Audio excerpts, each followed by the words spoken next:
Welcome to the Grow Down on Soil Health, the podcast where we dig deep into sustainable farming practices that can enhance your land and your bottom line. I'm your host, Dr. Ben West, Executive Director of Farmers for Soil Health, a program dedicated to improving soil health practices such as planting cover crops. Today we're talking about farmers' experiences with cover crops, why they choose them, what's working, and how extension agents and other educators can help farmers get the most out of them.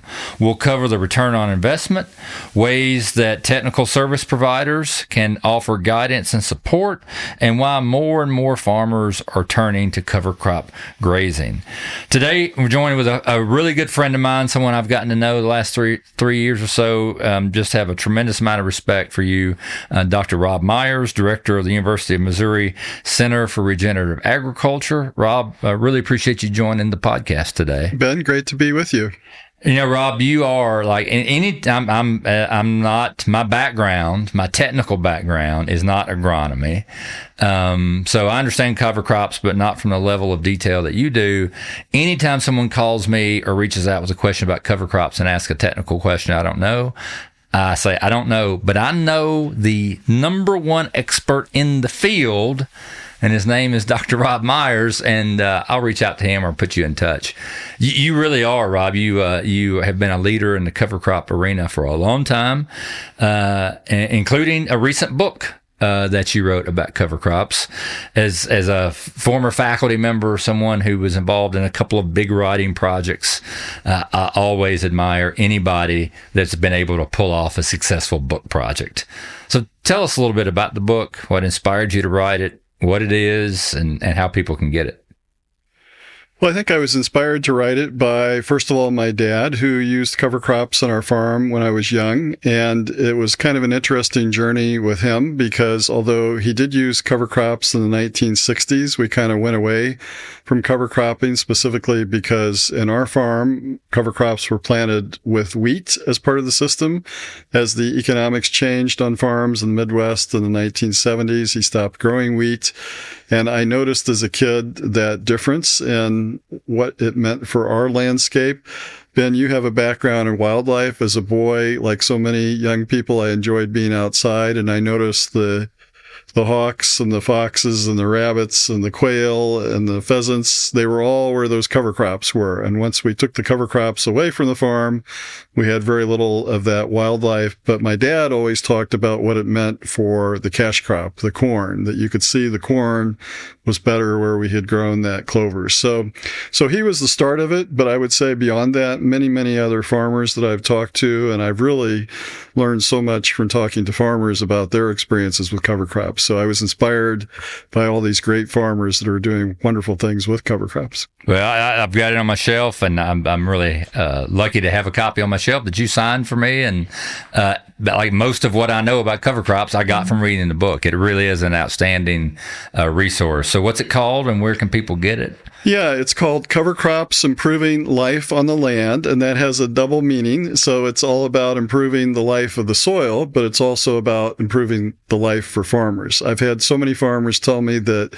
using cover crops has made farming more fun for them because it's kind of added a new dimension to this chessboard of trying to grow crops profitably, and they enjoy not only figuring out which cover crops to use and how to fit them in, but seeing the benefits that come from it, the cleaner water, maybe enhanced wildlife habitat, better production of their own cash crops. So that was the genesis of the title, Improving Life on the Land, that fact that it's helping both the soil health and the community of farmers. Yeah, anybody with a deeper interest in cover crops, I strongly encourage people to get a copy of the book. It's just a great resource, and there's nothing out there quite like it. So really appreciate your work there. You know, you mentioned your history growing up on a farm. You mentioned, my passion for conservation came largely from some of my experiences as a kid. And, those early childhood experiences have a real impact on people and what they do. Tell us about, you grew up on a farm in central Illinois. Growing up on a farm's hard work. I'm sure I did not grow up on a farm. I grew up in a farming community, but not on a farm. My first job was hauling hay as a kid. So I got the benefits of being around agriculture. But what did you do as a kid on your farm to have fun instead of, just working all day every day? Well, we had a crop farm, so it was corn, soybeans, and also some wheat and oats and cover crops when I was young. So I definitely enjoyed going and exploring the fields. But in a very flat part of central Illinois, there wasn't a lot of topography difference or anything, except that we had a part of our farm that had something unusual, which was when the glaciers came through all those years ago, they left in places piles of gravel called glacial canes. And so we had this kind of conical mound, which was where the name of the school that I went to, Blue Mound, came from, because it was a hill covered with blue flowers. And that provided a great 80-foot tall sledding hill, as well as a great place to view all the fields around. So I remember really enjoying going and spending time on that glacial mound. That was kind of an unusual thing in a flat landscape otherwise. Yeah. Don't you feel sorry for kids today that grow up and not able to experience the outdoors and the natural world the way you and I did as kids? Yeah, there's an idea out there I've seen written about called that we have a nature deficit among our kids because so many of them are spending too much time attached to their phones or other screens and not getting outdoors and nature and experiencing all that provides. Yeah, man, right. We could talk about that the rest of the podcast. It's something I'm really interested in, how those childhood experiences change everything about, what you do in your life. And I'm sure it's had lots of effects on you. I don't know if you ever wanted to go back to the farm. You don't farm today, but you do have a farming inspired hobby, which I'd never heard of before. We were talking before the podcast. You have an English cottage garden. Well, we have 7 acres we live on, and I do all my planting. I do a lot of farming through my university work in terms of driving a tractor and planting things and so on. Not quite as much as I used to, but we have on our 7 acres, I just plant all the time. So I'm planting trees and shrubs, but we have one of the unusual things we've done is an English cottage garden, which is the idea that you take in our case, about a 30 by 40 foot area and planted a mix of perennial flowers with food crops. So there's blueberries and strawberries and blackberries and honeyberries. And then we have some vegetables mixed in there as well. And they're just kind of, you mix all that together and create a garden that's fun to be in. That's so cool. I don't do anything close to that extensive. I live in a small. I live in a downtown area with a really, really small yard, so I don't have the opportunity to garden like that. But one of the things I started doing several years ago is every year when people plant annual flowers, I plant some annual flowers in my front yard, but I also plant basil and jalapeno peppers, and some of those food crops, food plants are just as attractive as ornamental flowers. And that's been a lot of fun. It's always fun to see people walk by my house and stop over and pick a pepper. Or, I get calls from neighbors all the time wanting some basil. They'll come get basil in the summer. Do you ever surprise them by putting a really hot type of pepper out there? There's been really hot peppers out there before. Yeah, that's absolutely right. It's weird. Peppers are one of those things. I love to grow peppers, and I always grow 100 times more than I can eat, but I enjoy growing them. Before we talk about cover crops, tell us a little bit about the Center for Regenerative Agriculture. How did it start? What do you do? What's your mission? What kind of work do you do? Yeah, at the University of Missouri, we have this effort called the Center for Regenerative Agriculture. So like a lot of university programs, we do research, extension, education programs. It's very farmer-centric, and we work on a wide range of farming practices with farmers. So we have about 20 staff that assist farmers with things like cover crops, regenerative grazing, pollinator plantings. We work with our Center for Agroforestry on tree planting practices, helping farmers with more sound methods of nutrient management. So it's some of that is where we're providing financial incentives through funding we have through USDA. Other parts of it is research, like we're developing new cover crop varieties as part of a national project we lead. So it's been a fun effort. We started about 5 years ago, kind of building off of earlier efforts with cover crops and soil health, and it's expanded to be both the crop and livestock side of things. Yeah. So a really comprehensive portfolio of work that you do, and you all have developed such a reputation nationally for being a leader in this space. And you spend a lot of your time thinking about cover crops, working with farmers.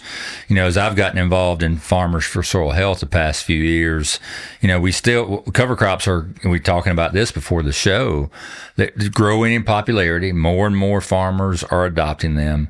There's still a lot of farmers who have not tried them, have not yet incorporated them into your operation. And obviously a big part of the work we're doing in Farmers for Soil Health and what you're doing is to try and get those farmers that have never tried it to try it and be successful. Because one of the things I found is I talked to some farmers who said, yeah, I tried them a year or two and, didn't have any success. So I walked away from them. I've never yet talked to a farmer who said, I tried them for 4 or 5 years and then I walked away from them. Seems like every farmer I have talked to who tried cover crops for 3 or 4 years or more, now say, oh, I couldn't do without them. They're a really essential part of my operation. So it seems to me one of our biggest challenges are getting these non-cover crop users to try it, and not just try it to be successful, to have early success. In your experience, what's the key there? What does it take to help a farmer, number one, convince them to try it, and number two, have success their first 2 or 3 years? Well, let's start with the success. I think you hit on a really important point that you want to give it more than one shot, because it may be a dry fall or something may happen where you don't get a good emergence of that cover crop. So you're exactly right that the people that say, I'm going to try this for 3 years or so, they almost always will have at least 1 or 2 of those years where they get good success. And when they see that success and the benefits of that cover crop, whether it's weed control, cleaner water, keeping the soil from washing away, they want to keep doing it. If we do just try it once and don't get that good establishment, as you said, sometimes people walk away. Now, how can we get people that haven't tried them to do them? One of the things we find from national cover crop surveys we've done with farmers, including those that have not yet used cover crops, is that they're often concerned about the time to do the cover crop. They are worried that they're busy already in the fall with harvesting. They may do some fall tillage. They just feel like, I don't have time to do it. Well, the good news is there are lots of ways to have the cover crop seeded for you. Some people have it flown on with an airplane. We're now seeing drone seeding services just in the last few years.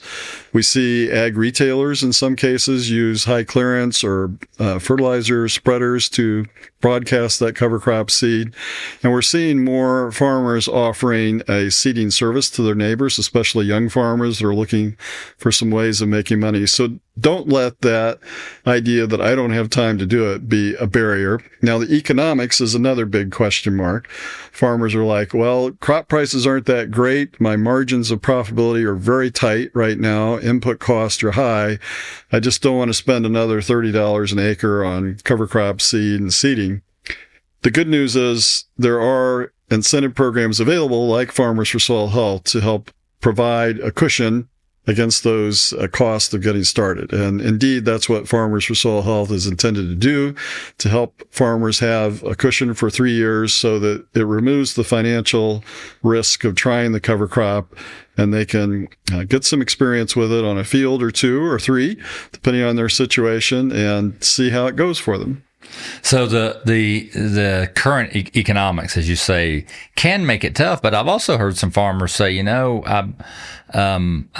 I'm in economic stress right now, but I got to find ways to be more efficient and to be more resilient long term to highs and lows and drought or other things. Given the economics right now, obviously you have the side of, it's hard to find extra money for anything, but there are cost share programs available. Is there a other side of that coin? Like, during times of economic stress may be a time to double down on practices that long term will lead to a more economically sustainable operation? Yeah, I think people that aren't real familiar with cover crops only see the cost of the seed and nothing beyond that. But there are a whole lot of other economics that come into play, most of them quite beneficial for the farmer that's using cover crops. I think the one that shows most immediate return for many farmers is grazing the cover crops, either with their own livestock or if they don't have cattle or livestock, maybe working with a neighbor who can bring those animals in. Because most cover crops make an excellent forage. Right now, livestock prices are high, particularly with cattle, and it's a great way to make some extra income from those corn or soybean fields by grazing those animals on the field. Now, people often say, well, I don't have any fencing around the field. We could talk a little bit about how virtual fencing can help with that. But there are other ways that cover crops can pay. Weed control is a big issue today, especially with so many herbicide-resistant weeds like mare's tail, Palmer amaranth, water hemp. And I heard a talk by our university weed extension specialist just about a month ago where he said, we're running out of chemicals to use on some of these herbicide-resistant weeds. He said, I'm now on fields where we've had to use 7 different residual herbicides, and their weeds are resistant to all of them. And we just can't keep doing this in some areas. So that's where cover crops, especially cereal rye, can come in and help provide weed control that can pay off very quickly in reducing herbicide costs.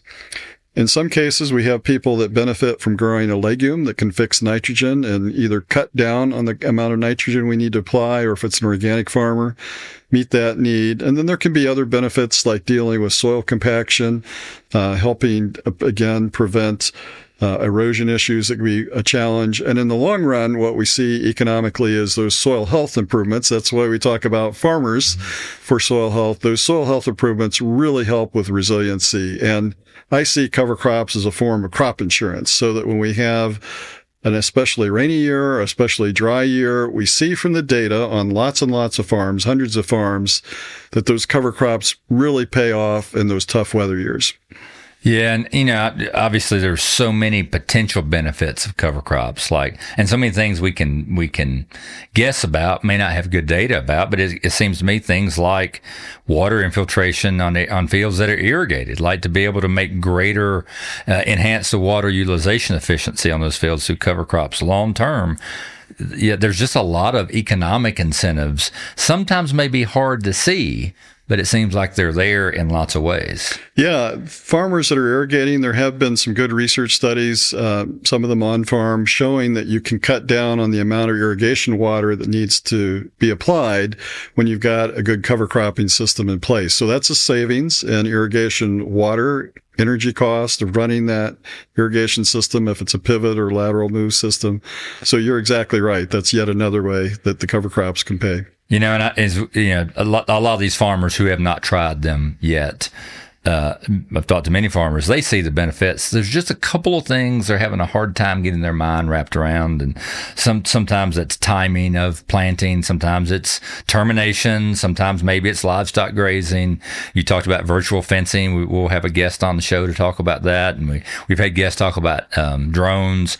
It does seem like there are technological tools coming that are already available and continuing to be developed that will over time really make it even easier to incorporate cover crops.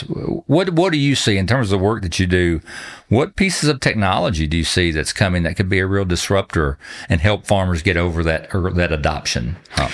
Well, I know you're going to do a whole episode on virtual fencing, but I have to take just a minute to talk about how excited I am about that technology, because as I mentioned a moment ago, we have lots of our grain farmers that no longer have fences around their corn and soybean fields, so it makes it hard to come in and graze. Some parts of the country, almost no fencing. Yes. So the ability to put a collar on an animal that's going to graze that field and keep them contained that way. Now, we do recommend having like 1 or 2 strand electric fence along a roadway for extra belts and suspenders type of approach. But the virtual fencing allows you to get really efficient grazing by moving the animals regularly, and you can kind of lay it all out on your phone, tablet, or computer for up to a week, how they're going to be moving every few hours or every day.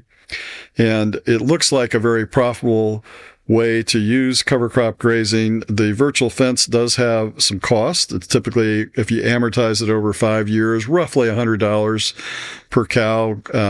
Prices keep coming down as the technology gets better, but NRCS is now providing incentives for virtual fencing in a lot of states, not all of them yet, so that's going to help. So that's one technology. Other technologies, we talked about drone seeding or other seeding methods. I was at one of the big farm shows this year that has all kinds of farm machinery called the Illinois Farm Progress Show. It attracts over 100,000 farmers each year to see. It goes back and forth between Iowa and Illinois, alternates, and lots of drones this year, but also there were a lot of drones. Lots of other cover crop seeding. So people are taking vertical tillage tools and putting air seeders for cover crops on those, other types of light tillage tools for the fall. And that way, when somebody's already out there doing something that they'd be going over the field for, the vertical tillage, they're getting that cover crop seeded at the same time. It's happened so fast, Rob. It hasn't been that long ago, 12 or 13 years ago. I remember going to the first presentation about using drones in agriculture, and the speaker basically said, I don't know yet how they're going to be used, but they are going to be used. It is going to be a major tool. And now all of a sudden, 12 or 13 years later, most farmers I know are using them somehow. They're playing with them, and many of them are using them pretty robustly for planting, for weed scouting, all kinds of things. Yeah, and it's not that every farmer needs to be a drone expert or have their own drones. It's maybe just hiring somebody locally that can come in and do that drone cover crop seeding for them. Yeah, so that one category of farmers, the farmers who have never tried cover crops, talked about how to maybe get them over the hump to try it and try it successfully. But then you've got also the other category of farmers who use them, but they don't use them fully. They may use them on a portion of their field. Some years they may use them, some years they may not. What are your thoughts about how to get those farmers ramped up to use them even more intensively, with greater outcome, benefits to their operations? Yeah, I would say the two most common things that hold people back from doing a higher percentage of their row crop acreage with cover crops are either that they just feel like, well, I have time to, get 20% of my fields seeded with cover crops, but that's all I have time for. So here again, are there other ways we can do the seeding? Is there somebody that can help? I do know farmers that let's say they farm 2,000 acres. They may drill 500 acres of cover crops. They may have an airplane operator fly on 500 acres, and they may spread the rest with a fertilizer spreader, depending on which field they're in, what types of cover crop seed they're doing. So it doesn't have to be all one method. If you've only got a 10-foot drill or you don't have a drill at all, there are ways to go around that. Some farmers are using row crop planters to do the cover crop seeding. So that's one issue. The other issue is I see a lot of farmers that are pretty comfortable doing some type of cover crop before soybeans, most often cereal rye or maybe triticale or wheat. That system works pretty well. It's well established. There aren't too many risks with that system, other than if it's a really dry spring, you want to make sure to terminate early so that cash crop doesn't run out of moisture from the cover crop. But what does get concerning to some farmers is trying to do a cover crop before corn. In so many states, cereal rye is the most common cover crop, and we've had farmers, either themselves or they know a neighbor that tried cereal rye before corn and just didn't have the best results. Maybe the cover crop grew fine, but the corn didn't get off to a great start. It looked kind of pale green, was slower growing than fields that didn't have that rye in it. And that's made people a little uncertain about using a cover crop before corn. So the good news is we've figured out solutions for this. If you're in an area where it feels like your only good option for a cover crop is rye, you're in a northern area, for example, we can do that successfully before corn if we just make some small changes to management. We usually want to terminate pretty early when that rye is small. If we aren't terminating when it's small, we want to add some nitrogen at the time that corn is planted. So that could be right by the corn row, a 2x2 applicator, or a banding over the corn row. But that offsets any nitrogen that cereal rye plant is tying up temporarily in the spring. It helps that corn get off to a good start. I think in other states, like here near St. Louis, we see farmers doing some other approaches. We've worked with quite a few farmers, hundreds in fact, to do mixes of cover crops before corn so that it's not that heavy growth of cereal rye tying up a lot of nitrogen. So, for example, they may do a light seeding of winter wheat and then some clover mixed in, such as crimson clover or balanza clover, and then maybe a radish or canola as a brassica in there. And I've had some farmers tell me they've been really happy with those mixes to get the corn off to a good start. Before we keep digging in, let's talk about Farmers for Soil Health. This is a program established by farmers for farmers and focuses on strengthening soil health practices like cover crops to enhance the environment and profitability of farmers.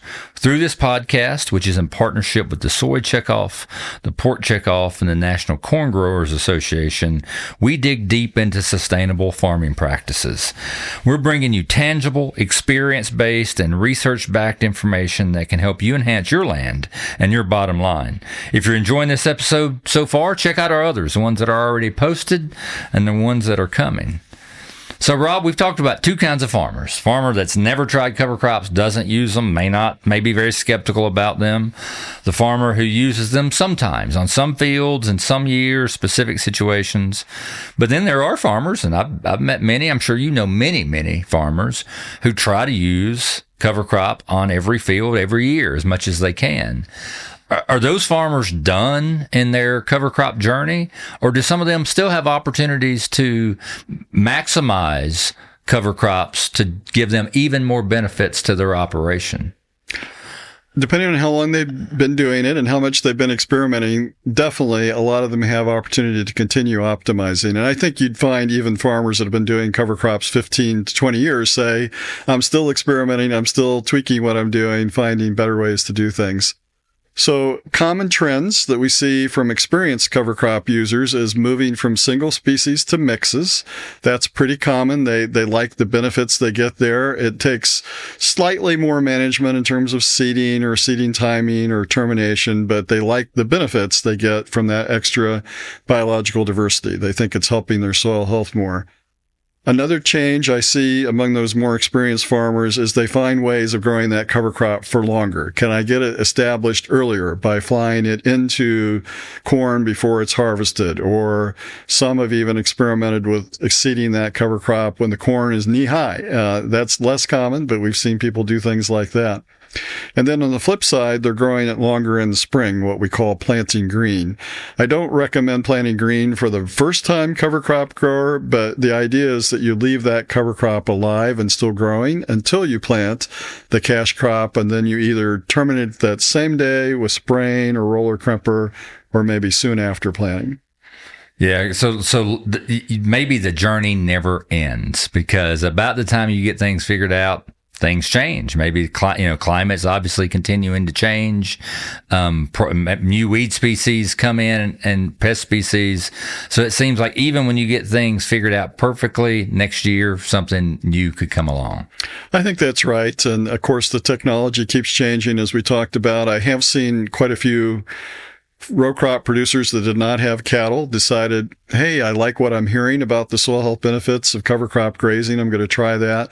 Or they may say, we had wheat here years ago and we haven't had it for decades, but I like the idea of having a diverse summer cover crop mix. So I'm going to have a few of my fields with wheat, and then that gives me a chance to grow a diverse cover crop mix that gets a lot of biomass.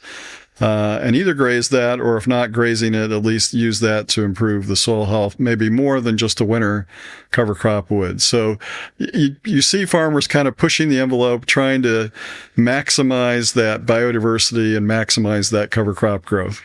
A lot of what we're doing in the entire soil health community is trying to restore soils back to the health and vitality they had pre-European settlement before we started farming these soils. When we first started farming North American soils, they were so rich, and some studies have suggested we've depleted maybe 50% of our organic matter.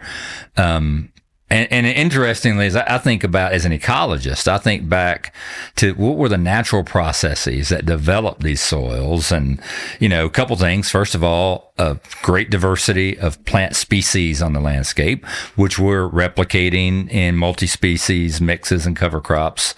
But then the other one, which I want to talk about with you, which is grazing, disturbance. Think about 1,000 years ago in North America, we had our prairies that were very diverse in terms of plant species and were regularly either burned or grazed by bison or other large grazing animals. And I've heard so many people say, and I know you agree, like one of the fastest ways to really accelerate the benefits of cover crops is to add grazing on top of them. I think so, because we know that our soils, even forested soils, evolved with herbivores, and their manure, urine, and saliva were stimulating that soil biology. It's pretty easy to document today, if you have grazing animals, that there's a boost in the soil biology. And so it doesn't mean we have to graze every field every year, but if that can be part of a multi-year rotation, it can really help and get those soil health goals that we're seeking. And in Missouri, it seems like you all are one of the leaders in the nation in incorporating these two practices, cover crops and grazing. Why is it gaining in popularity? What are the biggest benefits that ranchers and farmers are getting? And then let's talk about virtual fencing a little bit. Yeah, so we have about 100,000, just under 100,000 farmers in Missouri, and about 60,000 of them have cattle. So that makes for a combination where a lot of them have both row crops and cattle. Now, not all cattle producers have crops, but many, many do in this area. And the thing that holds them back right now, they've got their pastures are separate from their crop fields. But again, as we talked about, they don't have any regular fencing around those crop fields anymore. So what some are quickly turning to, getting a lot of interest, is this virtual fencing idea. And again, that provides an opportunity to use a technology with a collar around the animal that allows them to come in and do some intensive grazing, keep track of where the animal is through your phone, tablet, or computer, and easily design that system without having to go out and string electric fencing. Although, as I said earlier, we do want to have an electric fence or some physical fence along roadways to protect both animals and drivers. Sure. What an exciting potential development, because it is such a tool. So if farmers are listening, they think, yeah, I'm interested in cover crops, I might be interested in livestock. What's the science say? What additional value is putting livestock, cattle on the landscape, on our cover crops? What additional value are farmers going to see from that? I think the first thing a lot of them think about is the profit. I was just looking at some data from farmer surveys, and kind of the median we're seeing is about a $40 to $50 profit increase. But some make even more than that, some less, but it generally is profitable to do that grazing. So that's the first thing we think about. We do see with that animal action on the landscape, as I mentioned, that the soil biology increases. So there's a stimulation of a variety of microbes in the soil, including the fungi. And those fungi are really important to build what we call aggregate structure of the soil that makes that soil more sponge-like. A moment ago, you talked about how, on average, we've lost half of the organic matter in our soils. And a simple way to think about that is that organic matter is what makes the soil more sponge-like. So if we have a soil that has a spongy characteristic with a lot of organic matter, it can soak up a lot of rain and hold that rain till we need it if we have a dry period. If we have low organic matter, not only is the soil less able to take up that rain, but it loses it more quickly. And that's how we get drought stress and lose income, because that crop is not doing well during dry conditions. Well, Rob, I know we have a lot of farmers listening who are in that first category we talked about. They're interested in cover crops. They're seeing more about it. But they want to, what would you say to them? The parting shot here, what would you say to the farmers listening who are right on the cusp of trying cover crops, whether it's through Farmers for Soil Health, a cost share program, or they just want to try it?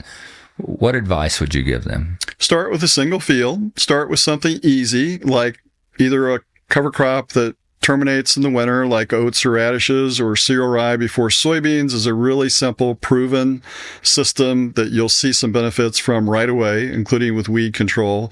And the other key thing I would say is talk to another farmer that has done them in your area, because they will be a great source of advice on how to make it work for you. And if you're not sure who that farmer is, you can find out a farmer doing cover crops either through our network of Farmers for Soil Health and our technical advisors, or through NRCS or soil and water districts. They can help you find somebody else who can share their experience. Well, Rob, what a treat and honor it's been to have you on the show today. You know, you're such a leader in the field. I mean, so many people look up to you as kind of the expert in the field on cover crops. So really appreciate your time today. It's been a real pleasure getting to know you the last few years and working with Farmers for Soil Health, and looking forward to some really great things to come the next few years in this space and helping farmers use cover crops better and more. Well, Ben, thanks for having me. And it's so much of what I've learned about cover crops has come from farmers. They're the innovators in this space, and I appreciate the leadership you're providing on Farmers for Soil Health, because this is a great effort among a lot of organizations, including our commodity groups, and a great opportunity for farmers to get some both financial and technical assistance. Great. Well, Rob, thank you very much. And for everyone listening, if this conversation felt like your kind of thing, make sure to rate our podcast, follow us on social media, and check out our website, farmersforsoilhealth.com. And of course, stay tuned here for more insights on sustainable farming practices. Until next time.